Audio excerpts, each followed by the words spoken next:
On the 7th of August, 1916, in the last gray minutes before dawn on a ruined hill in northern France, a grenade clattered down the stone steps of a pitch-black dugout and exploded among sleeping men. The officer inside that dugout had already done the impossible once. 15 months earlier, at Gallipoli, he had become the first soldier of the Australian Army to win the Victoria Cross. Now he climbed the steps of that dugout, firing a revolver into the dark, stepped over the bodies of his own maimed men, and came up into the open to a sight that should have ended any rational man's resistance. The line was gone. The Germans had swept past in the dark, and 40 of his countrymen were being herded together in the half-light, hands raised, prisoners on the morning of their first real battle on the Western Front. He had perhaps 7 or 8 men still standing. What he did next, the official historian of the Australian Army would call the most dramatic and effective act of individual audacity in that army's entire history. They gave him a military cross for it, and the men who watched it happen believed for the rest of their days that he had been robbed. Tell me in the comments, had you ever heard the name Albert Jacka before today?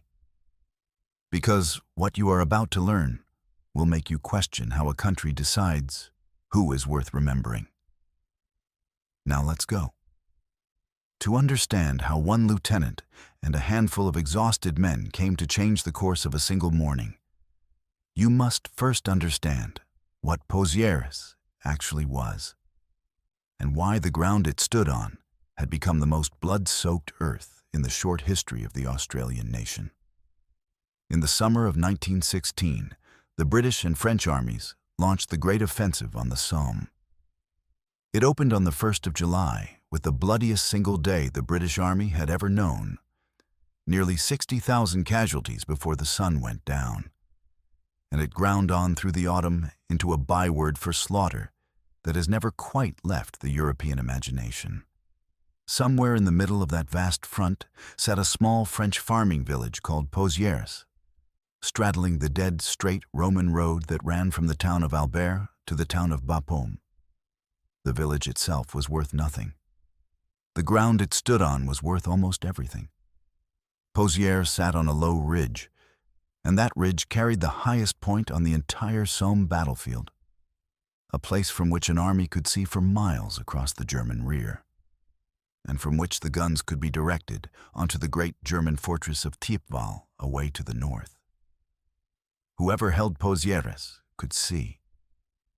In a war fought blind, through mud and smoke and the moving curtain of the barrage, the power to see was the power to kill.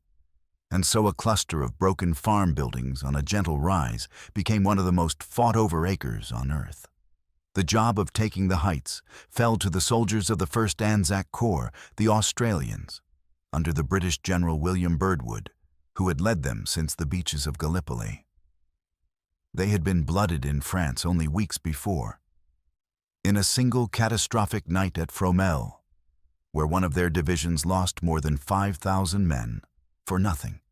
Pozières was where the rest of them would learn what the Western Front truly was.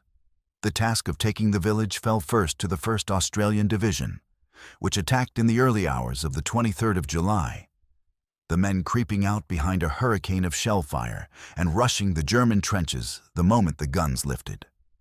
Within 2 days the ruins were theirs, but the cost was a number that would have seemed unthinkable a year before.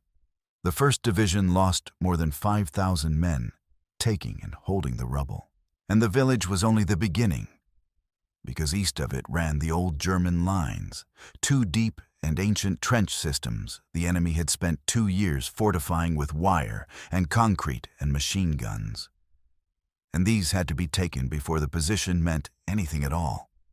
That work fell to the 2nd Australian Division, and it cost them more dead and wounded in a single tour of the line than any Australian division would suffer anywhere in the entire war.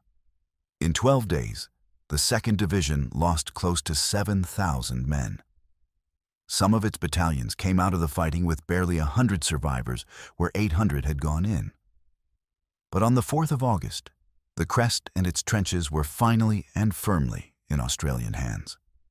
From up on that crest, the Australians could at last look down the far slope toward Courcelette and the dark woods in front of Bapaume. And the Germans, who understood exactly what that vantage point meant for the guns, were profoundly disturbed by the loss of the heights. Their command ordered the ground retaken. Not eventually, not when it became convenient, but immediately, and at any price.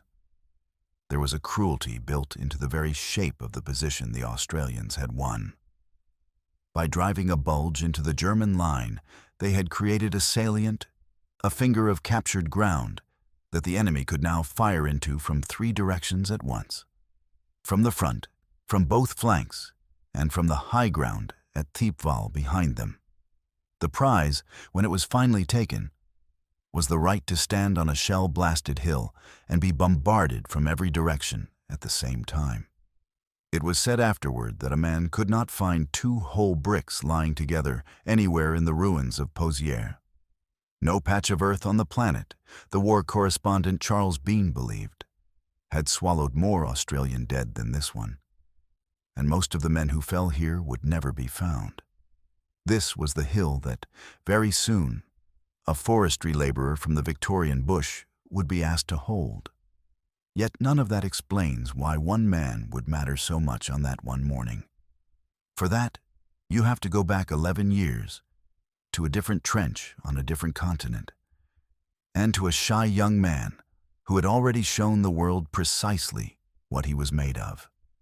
Albert Jacka was born on the 10th of January, 1893, near the town of Winchelsea in the Australian state of Victoria, the 4th child of an English-born mother and an Australian laboring father.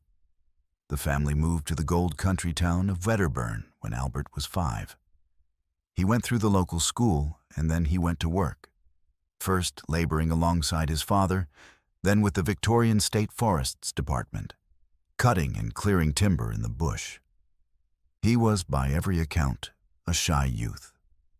Not a tall man, but powerfully built across the shoulders, and he excelled at sport, at cycling above all. There was nothing about the quiet young forester to suggest that within a few years his face would be staring out from recruiting posters in every state of the country.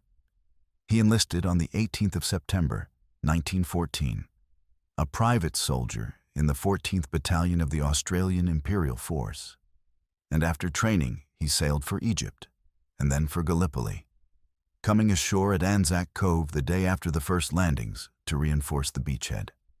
What happened 3 weeks later made him famous. In the small hours of the 19th of May, 1915, the Ottoman army launched a massive counterattack along almost the entire ANZAC line. Tens of thousands of men flung at the shallow Australian trenches in the dark. At a position called Courtney's Post, a party of Turkish soldiers fought their way into the line and seized a section of trench, about a dozen yards of it, one end of which was guarded by Jacka. The men around him were hit in the first rush. An early attempt to drive the Turks out failed. The soldiers who tried it shot down as they came, so a new plan was devised in the noise and the dark. While the others lobbed bombs and laid down covering fire from one end as a distraction, Jacka would slip out the back, circle around through the night, and come at the enemy from the flank. He waited for the bombs, and then he went over the parapet alone, and in a few furious seconds, he shot 5 Turkish soldiers with his rifle and bayoneted 2 more, and the survivors broke and fled the trench. When the first officer reached the spot, Jacka, by the account that would trail him ever after, looked up and said only that he had managed to get the beggars. For that action, he received the Victoria Cross, the first the Australian Imperial Force had ever been awarded, and overnight, a shy bush laborer became the face of a nation at war. The fame that followed was enormous, and it never entirely fit the man it landed on. A prominent Melbourne identity had promised £500 and a gold watch to the first Australian to win the cross, and Jacka, much to his discomfort, collected both.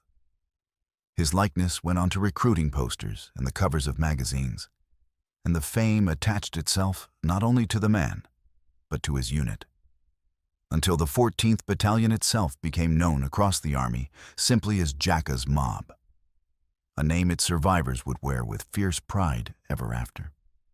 Through all of it, he kept rising on his own merits, from lance corporal to sergeant to company sergeant major, and in April of 1916, he was commissioned a second lieutenant.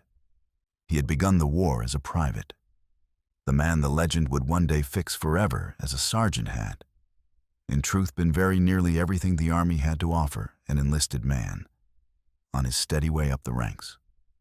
There was one trait the recruiting posters never advertised, and it would shape the whole course of his life as surely as any act of courage.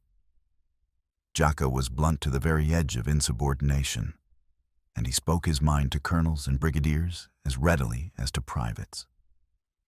His own men loved him for it, because they always knew exactly where they stood with him, and because he led from the front and never asked of them anything he would not do first himself. His superiors found him harder to love. The official historian would later observe, with careful understatement, that Jacka's methods could not have been adopted across the army without disaster. It was the kind of plain, hard courage that wins the loyalty of soldiers and the irritation of the staff. And the distance between those two reactions would, in time, cost Albert Jacka something that could never be given back. By the middle of 1916, that man and his battalion were bound for France.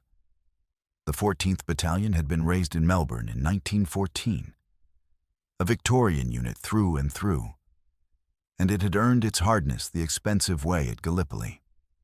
The men spent a brief, almost gentle period in a quiet sector near Armentières, learning the rhythms of trench warfare against an enemy content, for the moment, to let them learn. Then they were ordered south, following the 1st and 2nd Divisions toward the Somme, toward Pozières, and toward the hill that was waiting for them. They arrived at the worst possible moment, which is another way of saying the moment they were most needed. The 2nd Division, having taken the old German lines at that staggering price, was utterly spent, and the 4th Division was ordered up to relieve it on the heights on the night of the 6th of August. The relief itself was one of the most dangerous things an infantryman ever did. Two bodies of troops moving through the same narrow trenches in the dark, the exhausted ones trying to get out while the fresh ones pushed in, all of it under a bombardment that never stopped. They took their place in a landscape no photograph can convey, a country of overlapping craters where the dead lay where they had fallen. One young officer of another battalion, riding home from this same ground, described wearing a dead man's helmet, carrying a dead man's bayonet, his tunic rotten with another man's blood, and wrote that several of his friends had simply gone mad. That was the country into which Jacka's battalion was now moving. They sheltered, as best men could, in the deep dugouts the Germans themselves had cut years before, driven far down into the chalk, the only places on the whole hill where a soldier might survive a direct hit from a heavy shell. These were proper engineered chambers, some of them 30 feet down, dry and deep and almost soundproof against the storm above, built by the German army to keep its own men alive through exactly this kind of bombardment. But a dugout is a trap as easily as a refuge. A man 30 feet underground in a roaring bombardment cannot hear the difference between shells falling and infantry advancing, cannot know that the line above him has been overrun until the enemy is standing at the top of his own stairway with a grenade in his hand. The very depth that saved them from the shells was the thing that would, at first light, leave them blind and deaf behind their own broken line. There were warning signs on that 6th of August for anyone with the nerve to read them. German observation balloons rose in unusual numbers, 3 at once where the sky was normally owned by the British. German aircraft came over more often and lower. Most ominous of all were reports of false stretcher-bearers on the German side. Men carrying stretchers who were plainly not there to collect any wounded but moving forward under that disguise to reconnoiter the ground. It all pointed one way. The enemy was coming, and coming in strength, to take back the hill that let the Australians see. The bombardment grew so heavy through the night of the 6th that the new division was driven almost wholly underground. And it was into one of those dugouts near the forward edge of the old German lines that a lieutenant who had not slept properly in days had brought his platoon.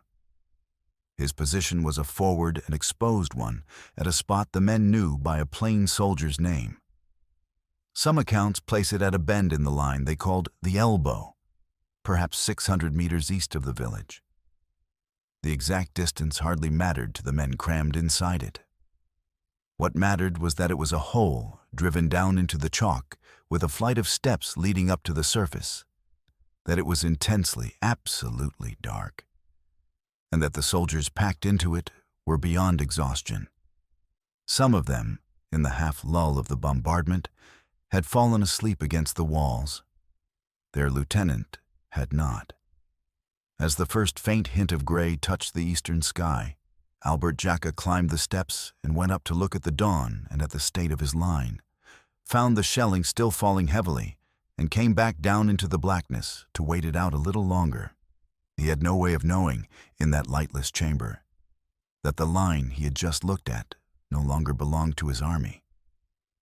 He had no way of knowing that he was already, in those very minutes, behind the German advance. For the German attack, when it broke at first light on the 7th of August, did not announce itself the way the men below ground would have expected. It came on a front of some 400 yards, and it came with speed, the leading waves passing straight over the lightly held forward trench and rolling on toward the village, swallowing the deep dugouts whole as they went.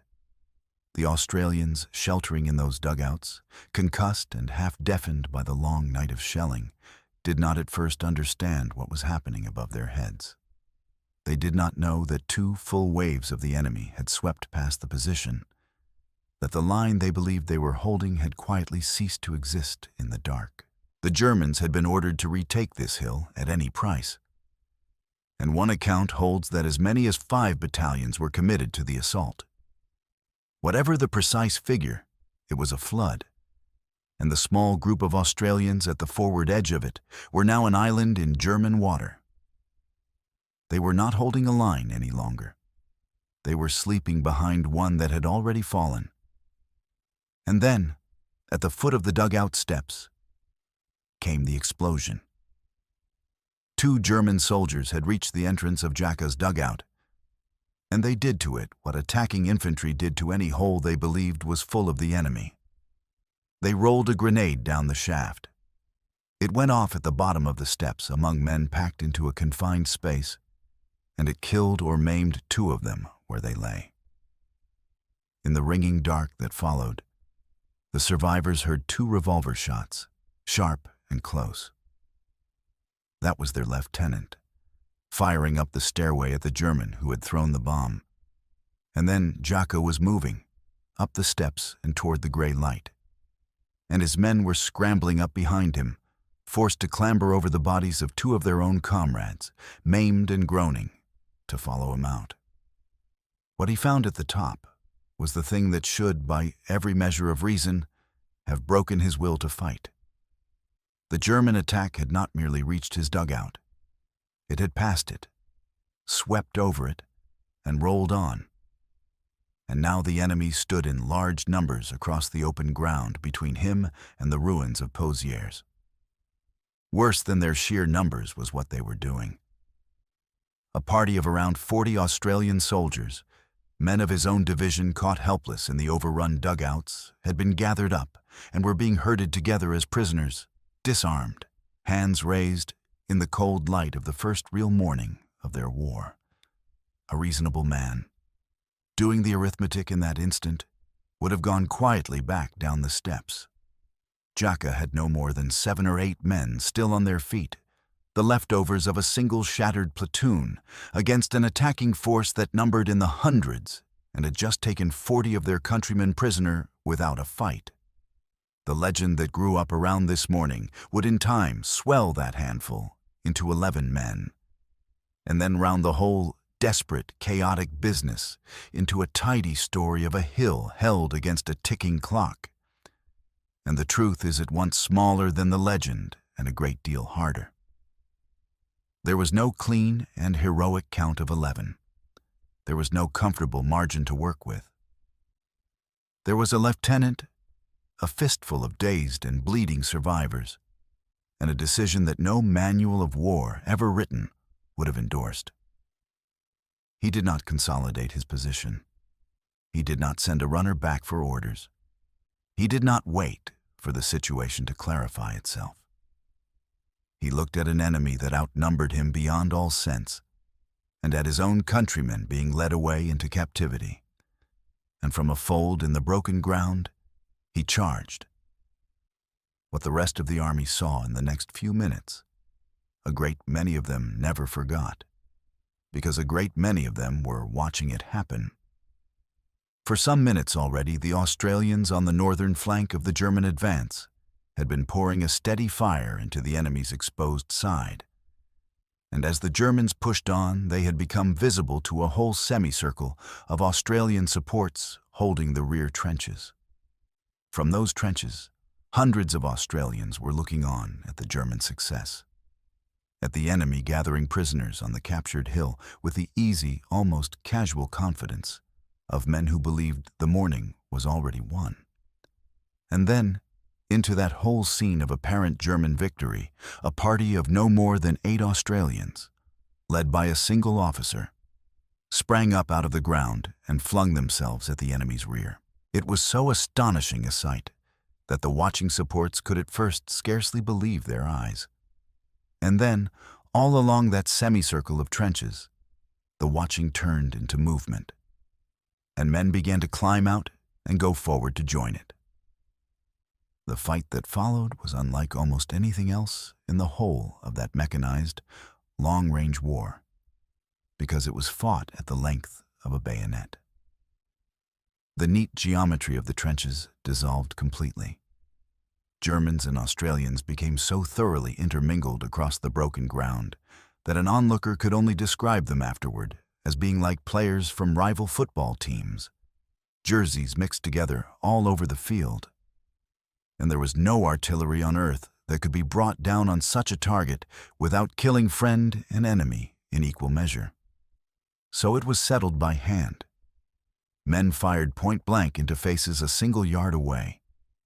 Bayonets were actually crossed, steel on steel, in one of the very few moments in the entire war when that grim and antique thing genuinely happened. Some of the Germans, caught between the charge driving in at their backs and the supports closing on their front, went down onto their knees in the dirt and begged for their lives. And then the 40 captured Australians, the men who had been standing disarmed with their hands in the air, understood in a rush what was happening, and turned on their captors with whatever came to hand. The prisoners became the attackers. The victory the Germans believed they had won came apart in their hands in the space of a few violent minutes. Jacka was in the very middle of it, and Jacka was being hit. He dived in among the enemy, killing and capturing as he went, and the German bullets and bayonets found him again and again. The sources that recorded his wounds have never quite agreed on the count. Some say he was hit 3 times, once through the neck. Others speak of wounds to the head, the neck, and the shoulders together. Still others put the number much higher, and a newspaper at home would shortly report him wounded in 8 separate places. What every account agrees upon is the pattern of the thing. Each time he was struck, he went down, and each time he went down, he got back up and threw himself once more with rifle and bayonet at the enemy in front of him, until those fighting beside him could not understand what was keeping him on his feet. Near him, a soldier the record now remembers only as the gallant Beck was killed outright. And then, as the platoons of 2 other officers came up across the ground to add their weight. The issue was at last decided. The Germans surrendered. Around 50 of them were taken prisoner. The 40 Australians who had been marched off toward captivity were free men again. The line on the hill had been retaken. And at the very instant of that victory, the man who had made it possible collapsed, so torn and shot through with wounds that the men who reached him did not expect him to live long enough to reach a stretcher. What that handful had bought in those few violent minutes was larger than any of them could have known as they stood gasping among the dead. The German plan had been to roll the Australians clean off the heights, and for a few minutes that morning it had very nearly worked. Jacka's charge broke it, and after that failure, the Germans made no further serious attempt to retake Pozières by storm. The hill stayed Australian. 1 lieutenant and 7 or 8 men had settled that before most of the army behind them had finished their breakfast. When they got him onto a stretcher, the sight of him stopped a hardened soldier in his tracks. Edgar Rule, a soldier of Jacka's own battalion who would survive the war with gallantry decorations of his own, and who would one day give Jacka's nickname to the whole unit in the title of his book, came upon the stretcher being carried back through the lines and looked down to see who was on it. He did not expect the man on it to last the hour. He said as much in the blunt and unsentimental language of the trenches that he would not have given the smallest foreign coin for Jacka's chances, that he was knocked about dreadfully, and yet that the bravest man in the entire Australian army was lying on the stretcher just ahead of him. By some accounts, Jacka had been left for dead on the field in the confusion of the aftermath, regaining consciousness alone among the bodies and dragging himself back toward his own lines before the stretcher-bearers found him. However exactly he came off that hill, he came off it barely alive, and he was carried back and down and away, across the Channel, to a hospital in London, where the surgeons set about the long and uncertain work of keeping him in the world. He survived. He was promoted lieutenant while he lay recovering, and the news of what he had done traveled ahead of him. Generals wrote to congratulate him, and the commander of his own division came to see him in person at his bedside. The newspapers, as newspapers will, got some of it badly wrong, and in early September, papers in London actually carried reports that Albert Jacka was dead. He was not dead. By the end of September, he was well enough to travel to Windsor Castle, where the king pinned upon him at last the Victoria Cross he had earned at Gallipoli the year before. And then came the question of what he would receive for the morning at Pozières. And it is here that the story turns from a straightforward tale of courage into something a good deal more troubling and far more revealing about the machine that all that courage actually served. For the action on the hill, Jacka was first recommended for the Distinguished Service Order, a high and serious decoration. That recommendation was then quietly reduced, and what he in fact received was the Military Cross. The citation describes the deed accurately enough, as far as the dry language of a citation ever goes. He led his platoon against a large body of the enemy that had counterattacked the battalion, drove them back, recovered the prisoners they had taken, captured 50 of the enemy, and was himself wounded in the doing of it. But the men who had seen the morning with their own eyes, and the historian who would spend the rest of his life recording that war, did not believe for one moment that the decoration came within reach of the deed. The official historian wrote that Jacka's counterattack stood as the most dramatic and effective act of individual audacity in the history of the Australian Imperial Force. Jacka himself, lying in hospital with his wounds, said flatly that what he had done at Pozières had been 6 times more demanding than the action at Gallipoli that had won him his cross. The historian of his own battalion put it most plainly and most damningly of all. Jacka, he wrote, did not get fair play. Why he did not get fair play has very little to do with what happened on the hill, and a great deal to do with the men sitting far behind it. High decorations overwhelmingly followed successful set-piece operations, the great planned attacks that generals ordered and could claim, and came far less readily for a thing like this. An improvised, unplanned, defensive scramble that had erupted out of a catastrophe nobody intended. Jacka's morning, brilliant as it was, did not fit the template the medals were designed to reward. Part of it, too, was the man himself. The long bill finally coming due for all that blunt and unbending plain speaking. The settled sense among the staff that he was magnificent in a fight and difficult almost everywhere else, and a second Victoria Cross was not, in those years, an unthinkable thing. Twice in the whole of that war the king approved a bar to the cross, a second award of the highest honor the empire could bestow. Once to the Dr. Arthur Martin Leake, and once to another medical officer, Noel Chavas, who would earn his on the Somme's wider battlefields and die of the wounds it cost him. The honor existed. It was given rarely to men whose courage the system chose to see in full. It was simply never given to Albert Jacka.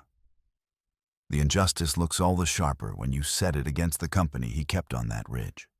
The fighting at Pozières and the neighboring strong point of Mouquet Farm produced no fewer than 5 Victoria Crosses for Australians, every one of them earned by a deed of the highest order.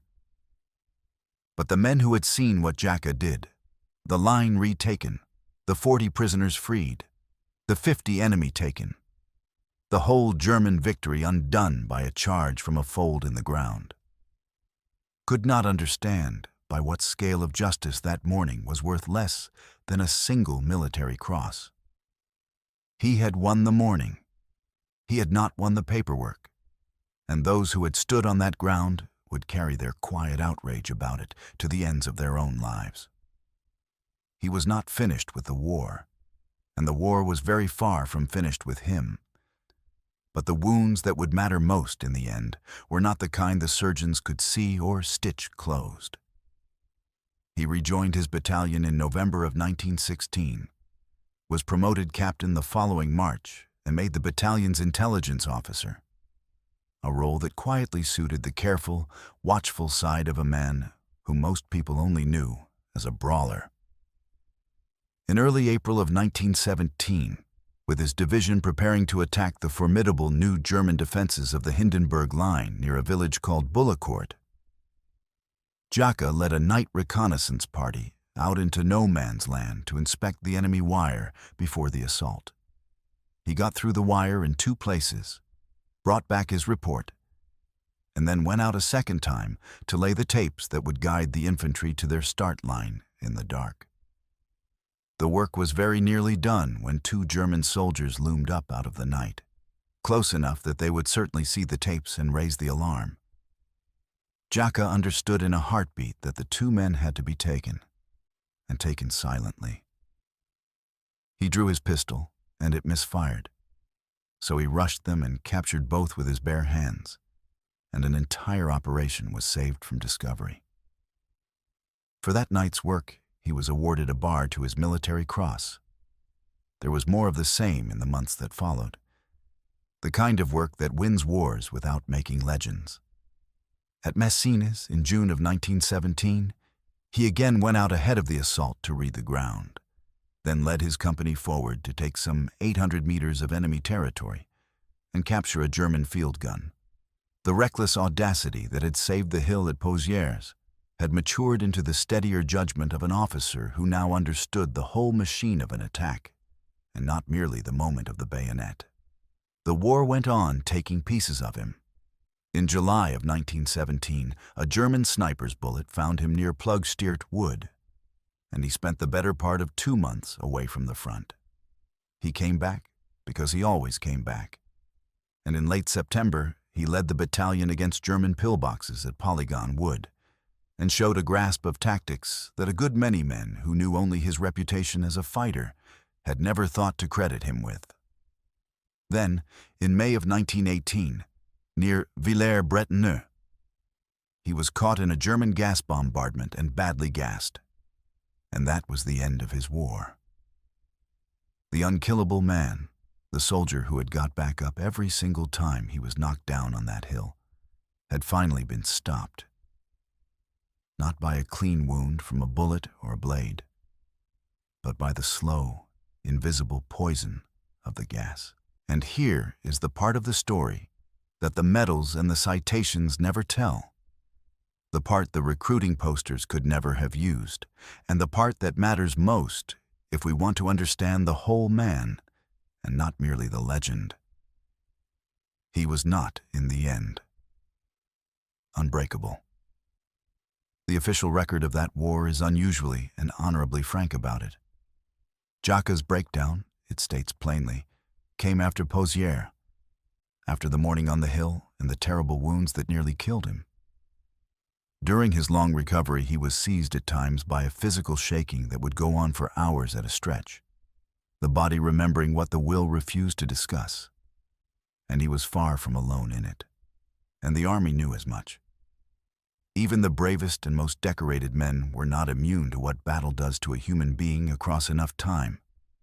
For no man, however brave, carries an unlimited stock of courage.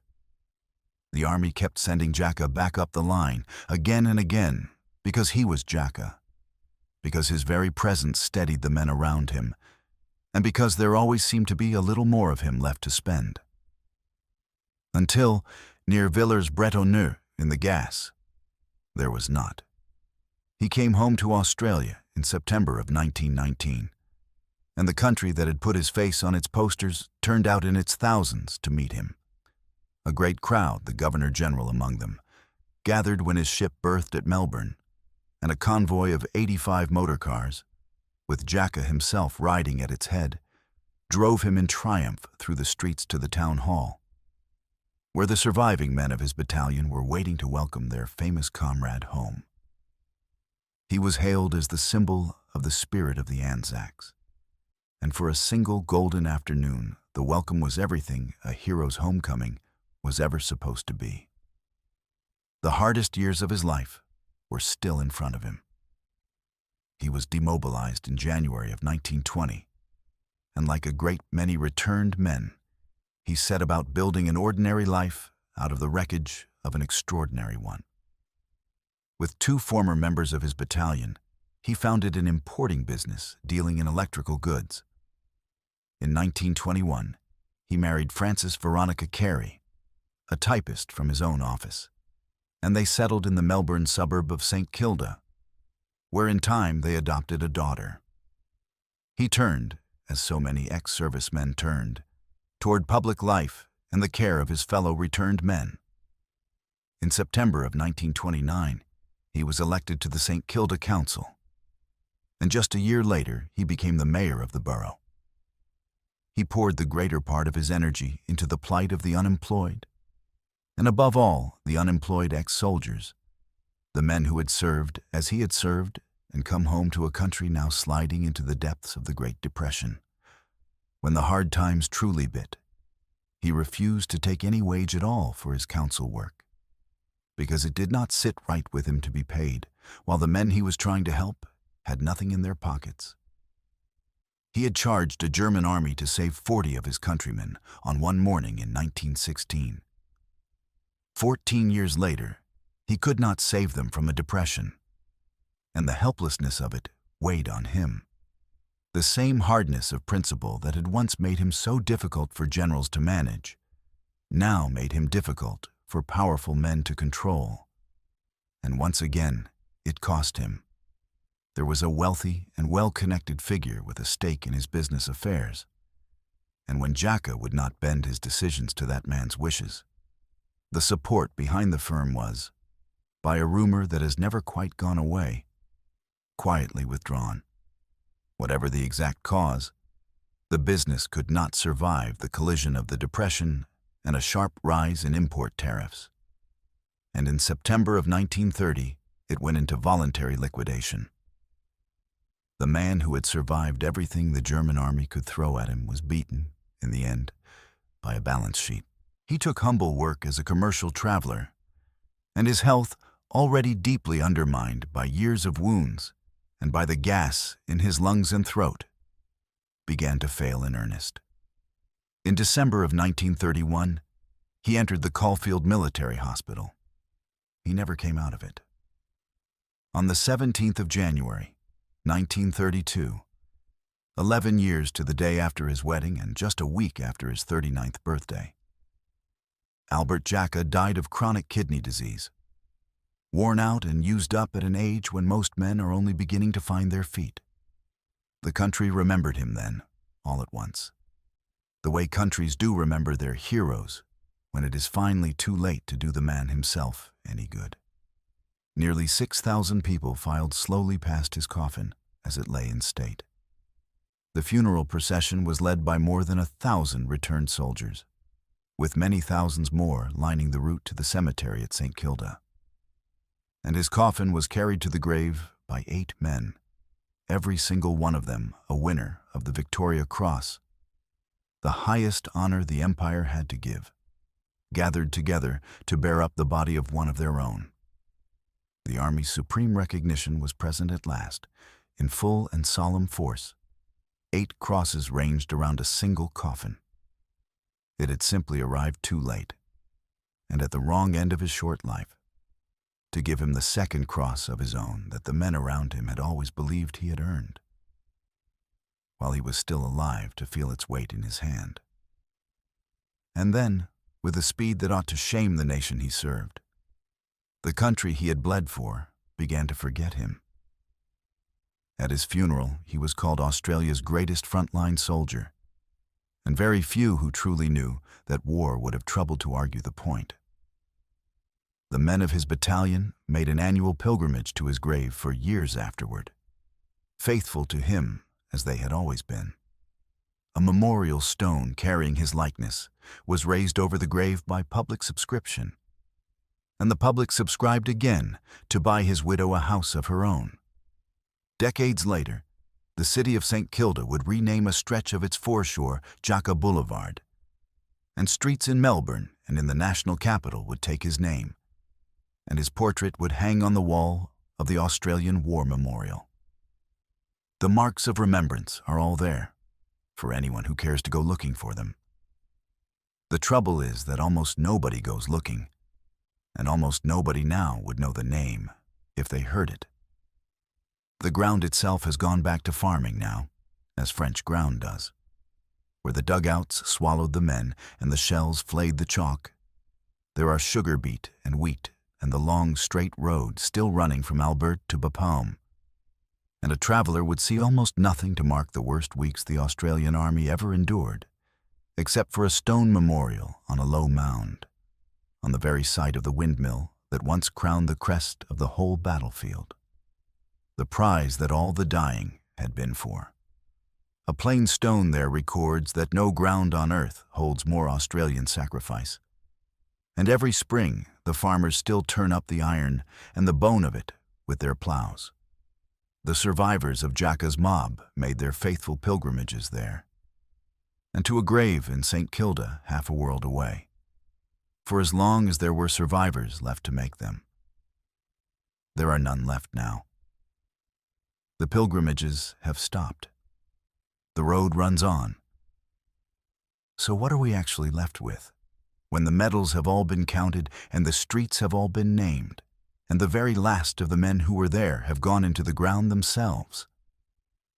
We are left with a shy forestry laborer from the Victorian bush who twice in his short life did a thing that no reasonable man would ever have attempted, and who was given, the second time, conspicuously less than he had so plainly earned. We are left with the distance between the quality of the soldier and the quality of the decisions that were made about him. The distance between what a man did on a hill at dawn and what the system standing safely behind him chose to call it. And that distance, far more than any citation ever drafted, is where the real history of that war is actually written. It is a comfortable thing to believe that courage is always seen, always weighed correctly, always rewarded in proportion to the thing it cost. The story of Albert Jacka says otherwise. He came home from Gallipoli. He came home from the Somme. He came home from the gas at Villers-Bretonneux. And the country he kept on coming home to spent him anyway, first on a battlefield and then on a balance sheet, and let his name slip clean out of its memory within a single generation of carrying his coffin through the crowded streets. He was not killed by the grenade in the dugout, or by the bullets on the hill, or by the long, slow years of the wounds. He outlived every one of those. He was simply, finally, used up. If you believe that Albert Jacka earned more than his country ever found a way to give him, then say so in the comments below. And if you want to understand the other men the history books left lying in the margins, the ones whose courage outran the medals and the memory both, then watch this next. That runs about 7,200 words, with no aim dashes, no hyphens anywhere, and no quotation marks. The only apostrophes left are ordinary possessives like Jacka's. If you want it trimmed the last couple of hundred words to land closer to a flat 7,000, or want the possessive apostrophes stripped too, tell me and I'll adjust.